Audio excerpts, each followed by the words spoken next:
থেকে আমরা বলে আসছি বাংলাদেশে হিন্দুদের উপর অত্যাচার হচ্ছে। যেই হাসিনা ডিগবাজি খেয়েছে, মানে হাসিনার সরকার ডিগবাজি খেয়েছে, উল্টে গেছে, এখন বাংলাদেশে হিন্দুদের উপর অত্যাচার হচ্ছে, এ কথাটা বলছে। এখন ভারতে বাংলাদেশি অনুপ্রবেশকারীদের গ্রেপ্তার করছে পুলিশ। আমি বলি, এতদিন কোথায় ছিলেন সোনার চাঁদরা? হ্যাঁ, এতদিন কেন অনুপ্রবেশকারী গ্রেপ্তার করেননি? আমরা তো 85 সাল থেকে বলে আসছি অনুপ্রবেশ হচ্ছে, অনুপ্রবেশ হচ্ছে। 1985 সাল থেকে বলে আসছি। আমরা যখন বলেছি তখন কত নাটকই না করেছে আপনাদের প্রশাসন। এখন অনুপ্রবেশকারী প্রতিদিন কাগজ খুললে দেখা যায় অমুক জায়গায় 4 জন, তমুক জায়গায় 5 জন, আধার কার্ড, ভোটার কার্ড সহ তাদের গ্রেপ্তার করেছে। এমনকি পাসপোর্ট জাল হচ্ছে, ভারতীয় পাসপোর্ট। এই অনুপ্রবেশকারীরা কি পেটের দায়ে আসে?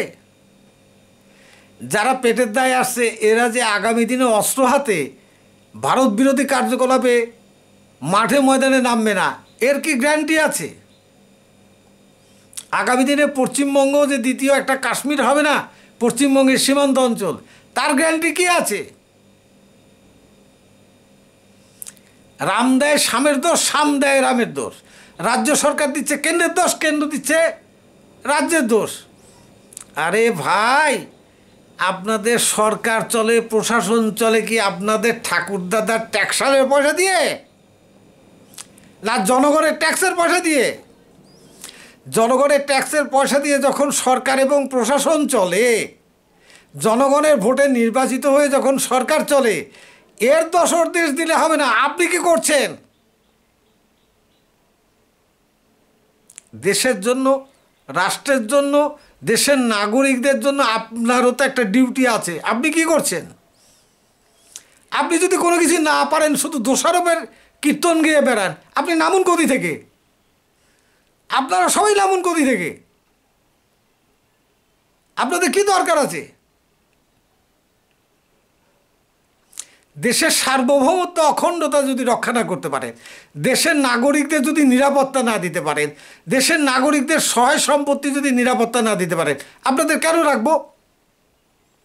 আপনাদের চাটকি চাটাম শোনার জন্য?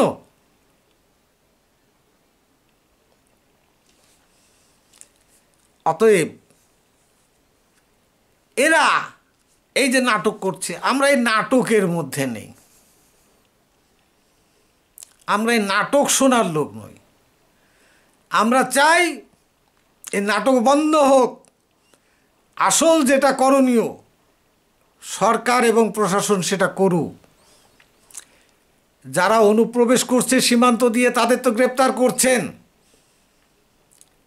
গত 30 বছর 40 বছর ধরে যারা অনুপ্রবেশ করেছে তাদের কি হবে? গ্রামের পর গ্রাম মিনি বাংলাদেশ গড়ে উঠেছে সীমান্ত এলাকায়। তার ব্যবস্থা কি হবে? সে ব্যাপারে পুলিশ, প্রশাসন, মন্ত্রী, সরকার নীরব কেন? আধার কার্ড করলেই তো তার নাগরিকত্বের প্রমাণপত্র হয় না। ভোটার লিস্টের নাম বা ভোটার কার্ড থাকলে তো সে নাগরিক হিসাবে প্রমাণিত হয় না। পাসপোর্ট থাকলে পাসপোর্টও তো যে কোনো মুহূর্তে রাষ্ট্রপতির নির্দেশ অনুক্রমে সেটা বাতিল হয়ে যেতে পারে। তাহলে তাদের ধরছেন না কেন? যেখানে গ্রামগঞ্জ গড়ে উঠেছে, সীমান্তে বহু জায়গায় স্থানীয় সীমান্ত এলাকার পুলিশ নিশ্চয়ই এগুলো জানে, পুলিশ তার বিরুদ্ধে ব্যবস্থা নিচ্ছে না কেন? বাংলাদেশেই যদি ধরতে হয়, ধরে সবগুলোকে ধরে এবং দ্রুত বিচারের ব্যবস্থা করে তাদেরকে ফেরত পাঠানোর ব্যবস্থা নেই কেন? 2 বছর 5 বছর জেলে রাখবেন আর তাদের এইখানকার জেলের ভাত খাওয়াবেন। এই চাল ডাল যায় কোথা থেকে? জনগণের ট্যাক্সের পয়সা থেকে যায় না? এই ন্যাকামি নাটক ছাড়ুন। 24 ঘন্টার মধ্যে বিচার,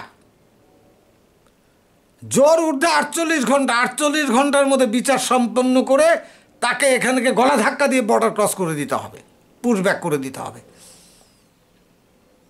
এতই লক্ষ লক্ষ বাংলাদেশি অনুপ্রবেশকারী, তাদের জন্য কি 2 বছর 5 বছর ধরে আপনি বিচার করবেন?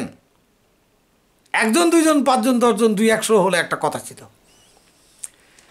বাংলাদেশে অনুপ্রবেশকারীদের এত খাতির ভারতে যে খাতির করে, এ খাতির কোনো দেশ করে না। সিঙ্গাপুরে বাংলাদেশি অনুপ্রবেশকারীদের বেত মেরে তাদের নিজেদের পয়সায় প্লেনের টিকিট কাটিয়ে 25 ঘা এয়ারপোর্টে নিয়ে এসে 25 ঘা বেত মেরে তাদেরকে পাঠিয়ে দিচ্ছে। সৌদি আরবে তাদের বেত মেরে ওয়ার্ক পারমিট টাইম শেষ হওয়ার পরে সেখানে থাকলে বেত মেরে প্লেনে তুলে দিচ্ছে তারা। ইরানে 1000 পাকিস্তানি মুসলমান অনুপ্রবেশ করেছিল, তাদের ইরান সরকার গলা ধাক্কা দিয়ে পাছায় লাথি মেরে পাকিস্তানে পুশব্যাক করে দিয়েছে। কি বুঝলেন? আর আমরা এখানে বাংলাদেশের সাথে পীড়িত করছি, যারা সকাল সন্ধ্যায় আমাদের শ্রাদ্ধ করে, দেশের শ্রাদ্ধ করে, আমাদের পতাকা পা দিয়ে মারিয়ে দেয়, যারা ওখানকার নিরীহ হিন্দুদের ওপর অত্যাচার করে, তাদের আমরা খাতির করছি এখানে? হ্যাঁ, কলকাতায় ডেরা বেঁধে, সোনারপুরে ডেরা বেঁধে ব্যাঙ্গালোরে যে ডাকাতি করছে বাংলাদেশিরা, এ তো সংবাদপত্রের খবর। সরকার কি করছে? সরকারের উচিত 120 কোটি টাকা যে বরাদ্দ করেছে, সে বরাদ্দ এখনই প্রত্যাহার করা উচিত, নাম্বার 1। নাম্বার 2, সরকারের উচিত আগে যে জল বিনিময় চুক্তি হয়েছে, তা অসম জল বন্টন চুক্তি হয়েছে। এবার পশ্চিমবঙ্গ, ঝাড়খণ্ড, বিহার, উত্তরপ্রদেশ, উত্তরাখণ্ডের স্বার্থ কিভাবে রক্ষিত হবে সেটা দেখে তারপর জল চুক্তি করা উচিত। সরকারের উচিত এ পর্যন্ত অনুপ্রবেশের ফলে কত অর্থ আমাদের ক্ষতি হয়েছে ভারতের, সেটা জনগণের সম্মুখে আনা উচিত।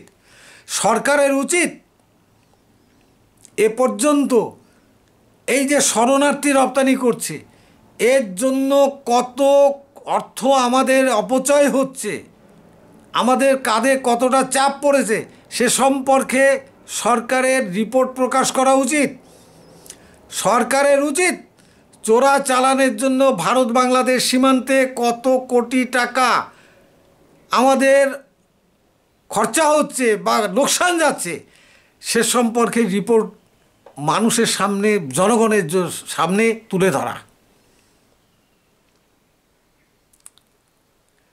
সরকার নীরব থাকলে তো হবে না, জোড়াতালি দিয়ে চালালে তো হবে না, যেমনকে তেমন শ্রদ্ধা জ্ঞাপন করতে হবে, তবেই তো কাজ দেবে। তো বন্ধুগণ, এতক্ষণ আপনারা দেখলেন মায়ের ডাক টিভিতে, আমি সুভাষ। মনে রাখবেন, আপনারা দাবিটা জোরদার দাবি, এ দাবি আপনারা সবাই তুলে ধরুন সরকারের সামনে, সরকারকে চাপ দিন যাতে সরকার এই সমস্ত বিষয়গুলো প্রকাশ করতে বাধ্য হয়। নমস্কার।